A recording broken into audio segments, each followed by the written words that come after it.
What's going on, guys? This is Ryan with the RK Outpost, and we've heard from a lot of different people in Hollywood about what exactly went down on the set of Rust, where Alec Baldwin shot and killed a woman, Helena Hutchins, and injured the director, Joel Souza. We've heard from prop people, we've heard from directors, we've heard from producers, and we've also heard from a lot of actors. And this time, the person who's speaking out about it has a lot of experience when it comes to handling weapons and handling firearms on set, and that is Dolph Lundgren. Here's the Bounding Into Comics article. Dolph Lundgren speaks on Alec Baldwin's Rust shooting.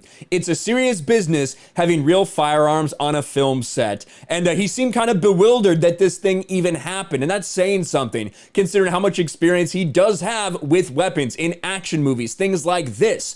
And he goes on to describe what he does and what he believes is the industry standard and how it absolutely did not happen here in the case of Alec Baldwin. Now, a lot of this is pulled from an original Fox News interview that I believe Dolph Lundgren did. And you can see over here on Fox News, Dolph Lundgren expresses shock over Alec Baldwin's Rust shooting. It's crazy. The action hero says there should never be live ammo around a film set.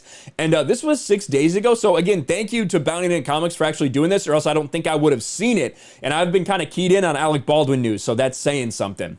Action hero Dolph Lundgren knows a thing or two about filming violent movie scenes. The Rocky IV actor, 64, is as fearless as they come.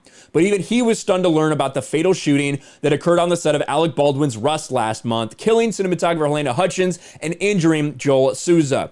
It's a serious business having real firearms on a film set.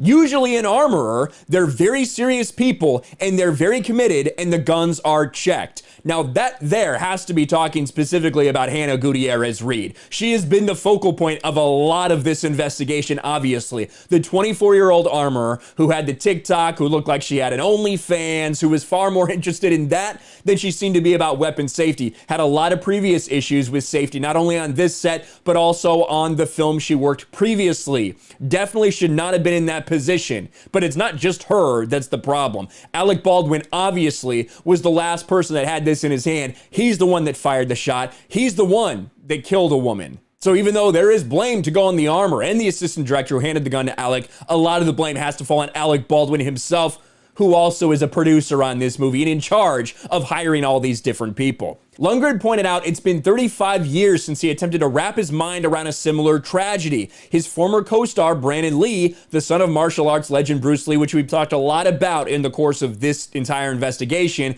was killed by a prop gun while filming The Crow. Any other time I remember it happened was Brandon Lee. Lundgren, a former karate champion, recalled. It's crazy, Lundgren continued. I don't know how that happened. There should never have been live ammo around a movie set. And I will add on to that a little without some specific exceptions.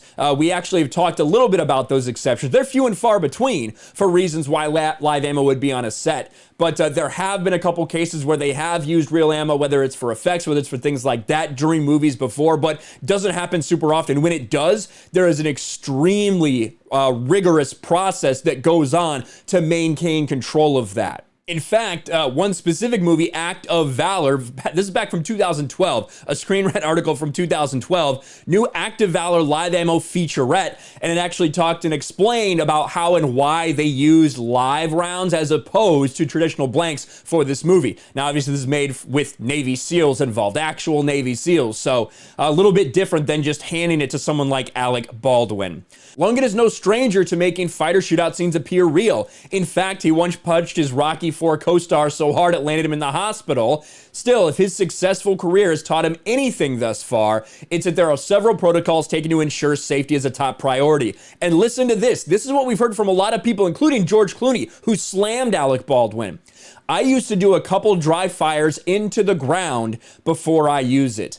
There is a protocol that is pretty strict, and I'm sure safety on set is going to be even more strict now, the action star added. The Swedish actor is gearing up for the upcoming release of Castle Falls, which he starred in and directed.